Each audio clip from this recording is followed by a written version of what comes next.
অনেক খারাপ চিন্তা আসে আল্লাহ এবং দিন সম্পর্কে কুচিন্তা, এতে কি ঈমান নষ্ট হয়ে যায়? আমি কি করব? দেখুন, নফসের ওয়াসওয়াসা বা শয়তানের ওয়াসওয়াসা এটি কোনো অবস্থায় ঈমান বিধ্বংসী নয়, ঈমান এর বিরোধী নয়, আবার এটা ঈমানের অংশ নয়। মানে আপনি নফসে আপনার ওয়াসওয়াসা তৈরি হতে পারে, আল্লাযী ইউওয়াসওয়িসু ফি সুদুরিন নাস, এটি হলে আপনার ঈমান ধ্বংস হবে না ইনশাআল্লাহ, বরং আপনার অন্তরে যে ঈমান আছে এটাই তার বহিঃপ্রকাশ।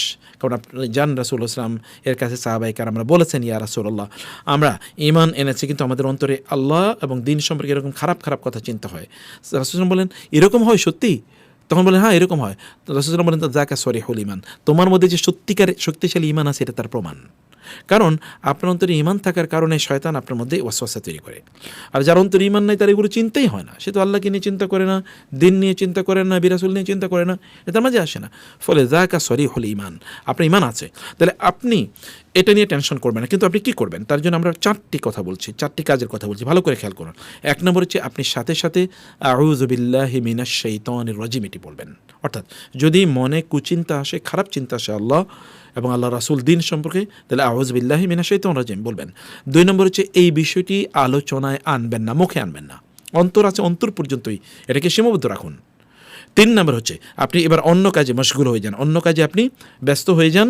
এবং চার নম্বর হচ্ছে আপনি নিয়মিত কোরআন তেলাওয়াত করবেন, সালাত আদায় করবেন এবং আলেমদের সাথে সম্পর্ক রাখবেন, ভালো মানুষদের সাথে উঠা বসা করবেন, দিনী লেকচারগুলো আলোচনাগুলো শুনবেন, দিনী কোর্সগুলো করবেন, দিনী জ্ঞান অর্জন করবেন।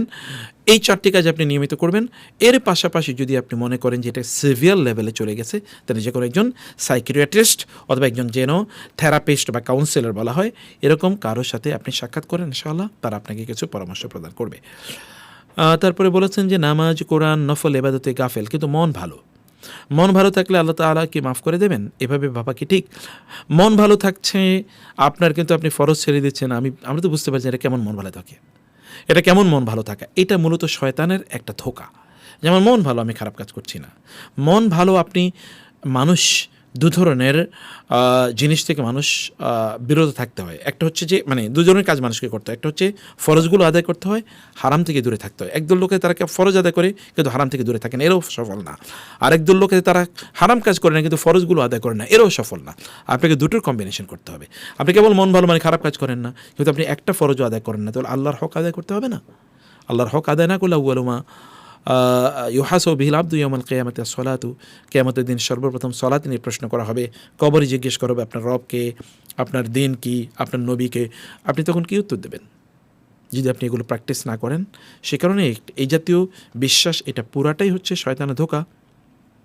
এই জাতীয় বিশ্বাস আপনি একেবারেই, আপনার মন ভালো মানে আপনি সালাত আদায় করছেন, এটাকে আপনাকে মাথায় রাখতে হবে। কারণ সালাত আল্লাহ তাআলা ঈমান এবং আমলকে একসাথে উল্লেখ করেছে, আমানু ওয়া আমিলুস সালিহাত, দুটোই লাগবে। শুধু মন ভালো এটা দিয়ে আপনি বাঁচতে পারবেন না, এটা বাঁচতে পারবেন না। এরপরে প্রশ্ন করেছেন, কেউ একজন অনেক গুনাহ করেছেন, এখন তওবা করলে কি সবই মাফ হয়ে যাবে?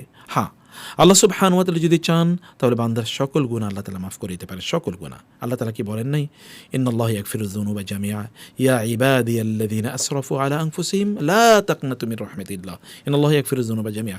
কোরআনের আরজা আয়াতিন ফিল কোরআন, আমাদের সালাফরা বলেছেন কোরআনের সবচেয়ে আশাবাদী আয়াত হলো এটি, যে হে আমার বান্দারা, আল্লাহ যারা অন্যায় করেছে, অপরাধ করেছে, তাদেরকে আল্লাহ তাআলা বলছেন, হে আমার বান্দারা, তোমরা যদি অপরাধ করে থাকো তাহলে তোমরা কি নেউরে আসিও না, আল্লাহ তাআলার ক্ষমা সম্পর্কে তোমরা নিরে আসিও না।